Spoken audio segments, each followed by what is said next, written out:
Lindsay McLeod McCrory. She's the mother of 8-year-old Blakely McCrory, one of the more than 20 summer campers at Camp Mystic who were tragically taken far too soon.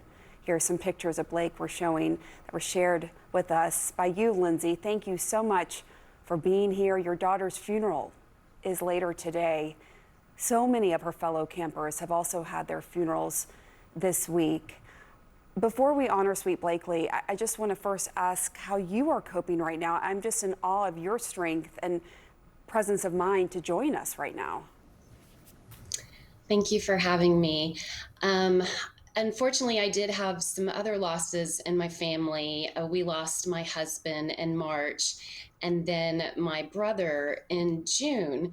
So I think that prepared me for Blakely's loss. I'm coping very well. I have amazing love and support from people I know, from people I don't know. The mothers of the campers that were lost were on a group text and were able to share stories and thoughts and even funny moments like how to get your in-laws out of your house quickly during this time. So with all of that being said, I have been held up so well.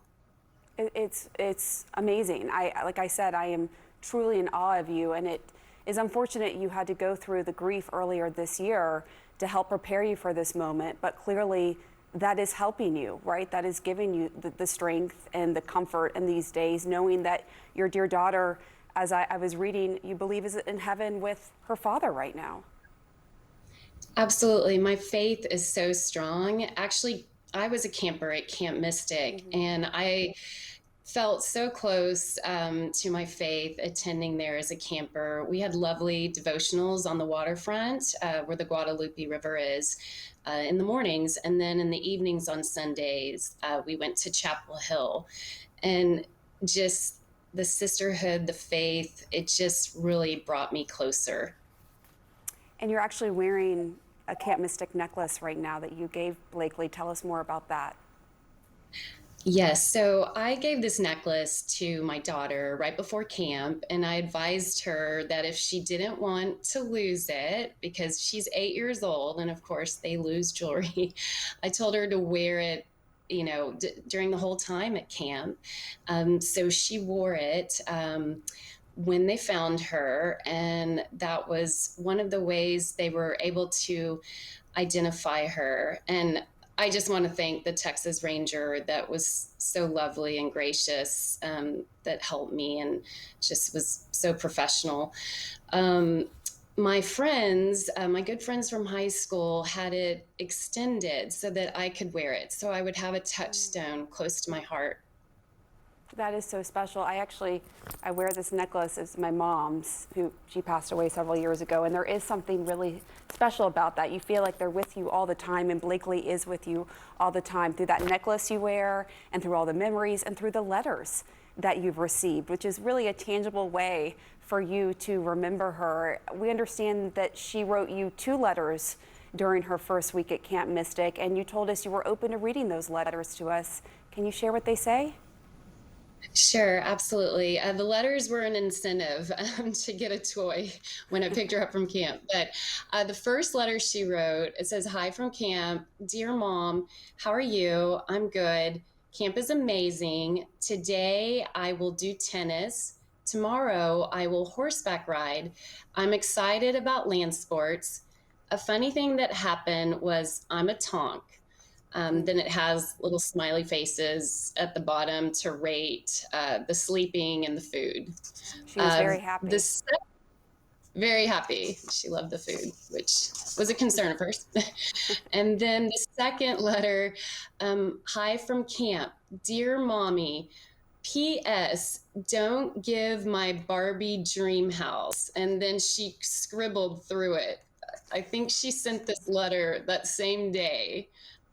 She was always great about deadlines for field trips. Mommy, you need to fill out that form and get the money in. And just, she was such a doer. She had places to go and things to do. So I laughed when I got the second letter because her little mind was saying, oh, I can't call you, but wait, let me write this letter. P.S.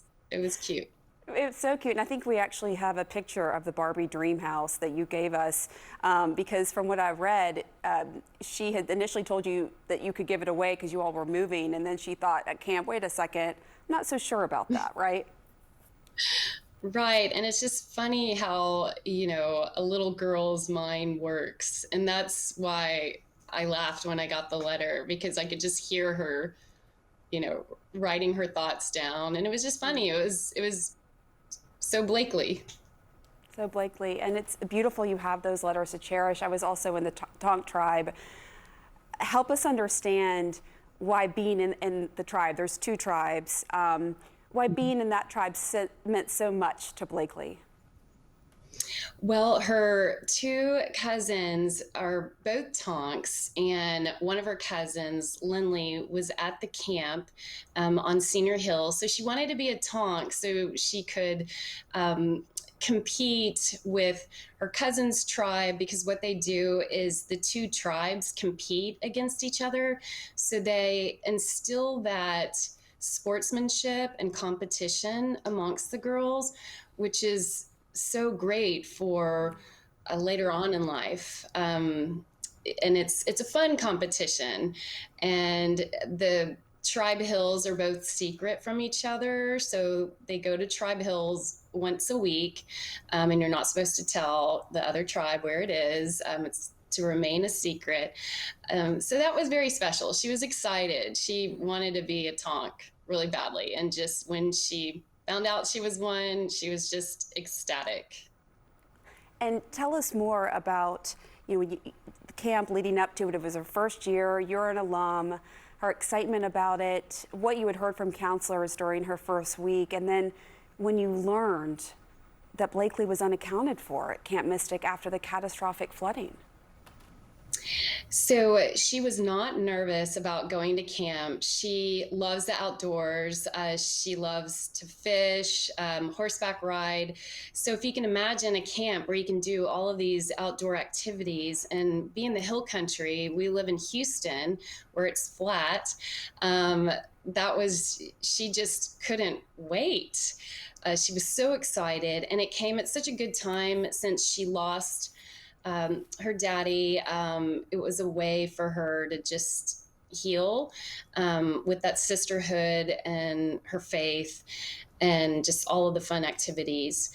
Um, it was kind of sad when I pulled away from the Houston bus to Kerrville.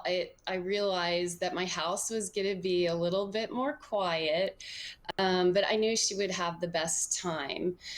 Leading up to that phone call, I was actually in Europe, and we were in, of course, Europe is 7 hours ahead of Central Time in Texas.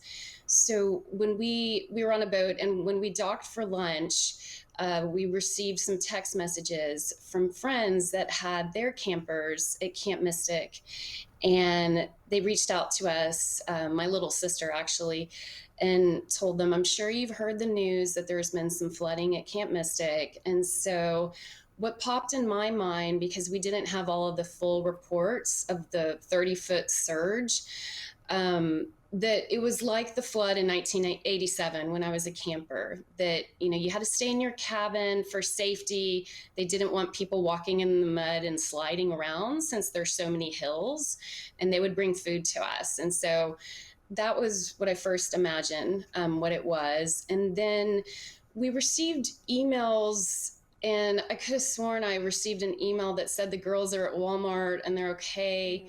And so we really didn't worry or think about it because we didn't have all the reports about how catastrophic it was. So that was 1 o'clock in Europe, and then we went back out on our boat, and then when we docked for the evening at 8 p.m., which would have been 1 p.m. Central Time, I received a text message from a friend of mine, and she said, did you receive a call from Mystic that your daughter is unaccounted for? Because she mentioned our mutual friend who was a bestie with Blakely in her cabin that she was missing. And so I thought, no, I received emails that they were at Walmart. And so I was completely unaware. And then another friend called me on the boat, and her phone number registered as no caller ID just because of the service since we were out on the sea. And she said, I can go and pick up Blakely, because I told her I haven't received a call from Mystic. I think she's okay. She offered to pick up Blakely knowing I was in Europe, and take her back home with them. And then I realized after talking to her, I had another missed call that registered as no caller ID, and the voicemail didn't pop up. So I just thought, oh, it's someone from Houston. I'm busy moving and I have a large family and friends. I manually went through the voicemails though, since I did learn that Blakely's cabin mate was missing. And that's when the dreaded call came. They left me a voicemail. And so we were inside the boat. I just dropped the phone on the table, shaking, and I told my little sister she would have to call Camp Mystic. So we put the phone on speaker so I could listen in, but I was frozen when I heard that voicemail. Of course. And then I know her body was found days later. And you have just honored her so beautifully. As we wrap this up, is there anything else you want the world to know about your sweet Blakely before you say your final goodbyes later today? She had the best time at camp. She went out on a happy note. She probably looked at that flooding, going out in the night, as an adventure, because you're not supposed to do that as a kid. And the counselor said that Blakely was encouraging her cabin mates to not be afraid. She was always a leader, encouraging others. So in my heart, I know it happened fast, and I'm just so grateful the life that she lived was so happy.